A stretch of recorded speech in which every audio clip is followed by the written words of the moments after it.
Hello दोस्तों, आप सभी को नमस्कार। आइए तो आज देखते हैं, मैं पंकज सर। आज हम लोग देखेंगे अंक गणित के आधारभूत प्रमेय ये क्या होता है, इसके बारे में जानेंगे। तो आप जानते हैं संख्याओं के बारे में। यदि किसी भी भाज्य संख्याओं को अभाज्य संख्या के रूप में गुणनखंड करके व्यक्त किया जाए तो उसे अंक गणित के आधारभूत प्रमेय कहते हैं। अब आप कोई भी भाज्य संख्या ले सकते हैं, जिसको आप अगर अभाज्य संख्या के रूप में तोड़कर दिखा दें तो उसको कहा जाता है, उस प्रक्रिया को कहा जाता है कि यह आधारभूत प्रमेय है। जैसे मान लीजिए कि कोई संख्या लेते हैं, ये कोई भी संख्या आप ले सकते हैं, जैसे कि 32,760 ये संख्या है। इसको हम अगर दिखा दें कि यह केवल अभाज्य संख्या का ही गुणनखंड होता है, तो यह दिखाने की जो प्रक्रिया है उसी को कहा जाता है कि अंक गणित की आधारभूत प्रमेय है। जैसे आप देखेंगे, हम इसको करेंगे 32,760 को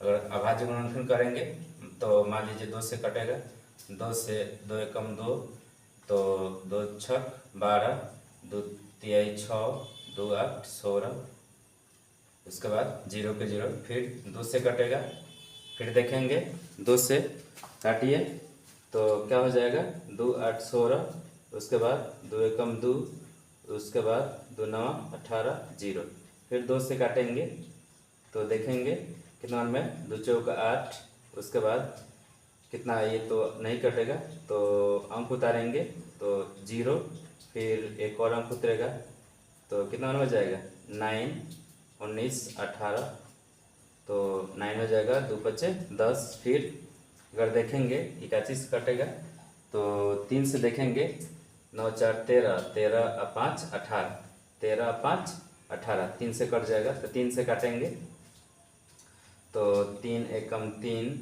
1 बचेगा, 3 तिरी के 9 हो जाएगा, 3 तिरी के 9, फिर 1 बचेगा तो कितना हो जाएगा, 3 छक 18 हो जाएगा, फिर 1 बचेगा तो कितना में 3 बचे 15।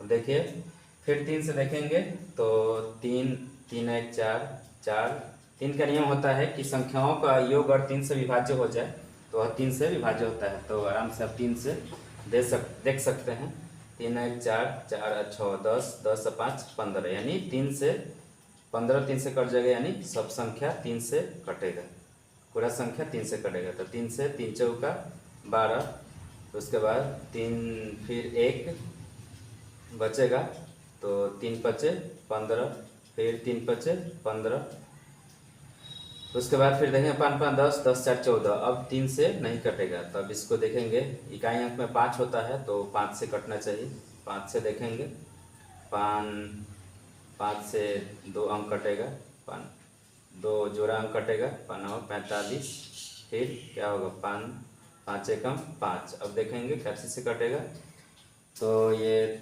जोड़ेंगे तो 10 हो जाएगा, 3 से नहीं कटेगा तो क्या हो जाएगा, 7 से कट सकता है, 7 7 एकम 7, उसके बाद 7 तिरिके 21, 7 से 7 एकम 7, 7 तिरिके 21, ये हो गया।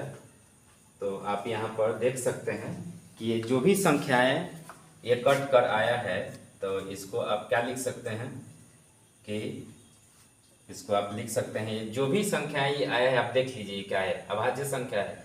यदि अभाज्य संख्या होगा तब इसको आप बोल सकते हैं कि आधार को अंक गणित के आधारभूत प्रमेय से हुआ है।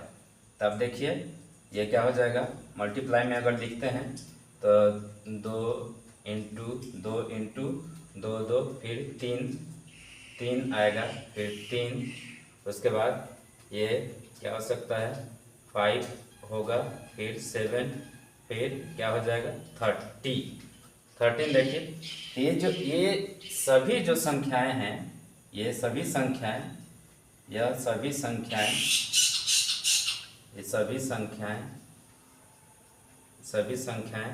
अभाज्य हैं, अभाज्य संख्याएं हैं,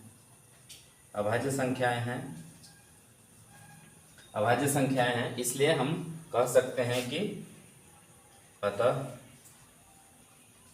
यह हम बोल सकते हैं कि यह 32,760 एक भाज्य संख्या है।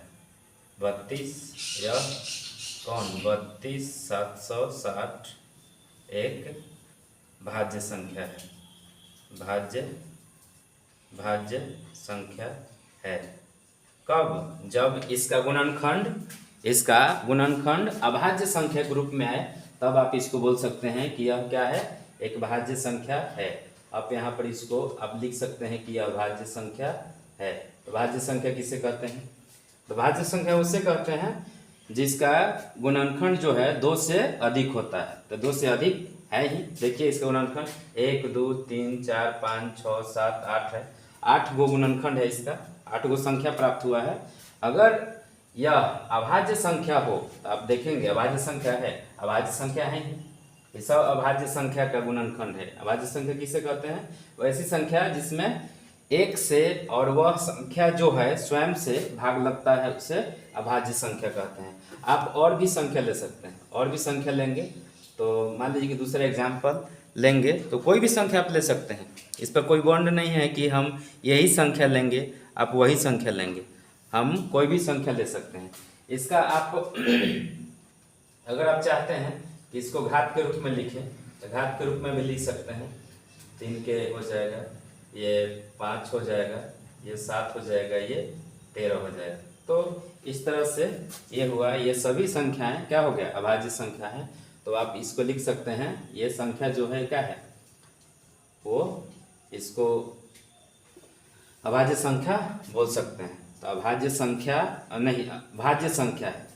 तो इसका मतलब ये इसी प्रकार से देखा जाता है कि किसी भी भाज्य संख्या को अगर आपको प्रमाणित करना है कि वह भाज्य संख्या क्यों होगा, तो आपको यही तोड़ना होगा, अंकगणित के आधारभूत प्रमेय पर आपको तोड़ना होगा। तो अंकगणित के आधारभूत प्रमेय क्या होता है? तो वह यही होता है कि आप किसी संख्या को अभाज्य संख्या के गुणनखंड के रूप में दिखा दीजिए तो वह एक भाज्य संख्या हो जाएगा। तो हम लोग यहाँ देखें कि एक संख्या ये हो गया। अब आप इसको भी देख सकते हैं कि ये संख्या है, इसको भी आप क्या दिखाएंगे, अभाज्य दिखाएंगे। यहाँ पर भाज्य दिखाना है कि यह संख्या भाज्य संख्या है कि नहीं। तो भाज्य संख्या कब होगा? जब इसका गुणनखंड अभाज्य संख्या के रूप में होगा तब। ठीक है, इसके लिए हम आपको ये देखिए अभाज्य गुणनखंड करेंगे। अभाज्य गुणनखंड कोई भी कर सकता है जिसको क्या आता, पहाड़ा आता हो। तो देखिए 2 से 1 कट जाएगा, 2 कम 2 दूना 4, फिर 2 से 2 दूना 4, 2 पचे 10। और फिर देखिए 2 से कट सकता है, 2 से नहीं कटेगा, 3 से कट सकता है, 3 2 दूना 4, 4 5 9, 3 से कट जाएगा, 3 सते 21, 3 पचे 15। तो उसके बाद फिर 3 से कट जाएगा, 3 दूना 6, 3 पचे 15। फिर अब ये 3 से नहीं कटेगा, 5 से कटेगा, 5 से देखिए 5 25, 5 से कट जाएगा, फिर 5 से 1 आ गया। अब फिर देखिए, अब इसको आप देख सकते हैं कि ये 450 जो है उसका 450 के गुणनखंड में कौन कौन संख्या आया। तो देखिए कौन कौन संख्या आया, आपके सामने है, आप देख सकते हैं कि कौन कौन संख्या आया। तो देखिए 2 का पावर 1 हो जाएगा, 3 का पावर 2 हो जाएगा और 5 का पावर 2 हो गया। तो देखिए ये जितने भी संख्या आया है ये सब क्या है, ये सब 2 अभाज्य संख्या है, 3 अभाज्य संख्या है, 5 भी अभाज्य संख्या है। अतः आप इसको बोल सकते हैं, अतः 450 एक भाज्य संख्या है, एक भाज्य संख्या है। यही आपको सिद्ध करने के लिए आता है कि किसी भी संख्या को हम भाज्य किस आधार पर कहेंगे। तो आधार यही होगा कि आप किसी भी संख्या को भाज्य कहने का मतलब यही होता है कि उसको अभाज्य संख्या के रूप में, अभाज्य संख्या के गुणनखंड के रूप में दिखा दीजिए तो वह संख्या क्या हो जाएगा, भाज्य होगा। इसलिए यही हुआ। आप इसको बहुत सारे एग्जाम्पल भी ले सकते हैं। Thank you.